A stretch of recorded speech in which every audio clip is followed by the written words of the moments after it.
Пазево ли редиш, мамо? Какво си взел сега? Как се нарича това, помниш? Багер. Багера.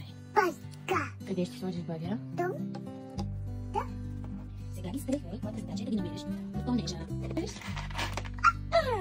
Какво е това? Кам. Бетоновоз. Какао.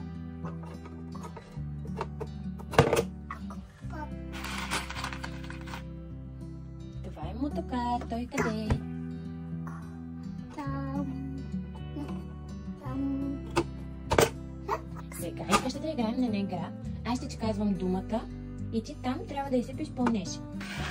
Сега в дупката на трактора. Къде е трактора? Там. Кака. Да, точно така. Була. Пълна лъжичка. Там. При мотокара? Как се казва това? Ко. Бетоновоз. Кука.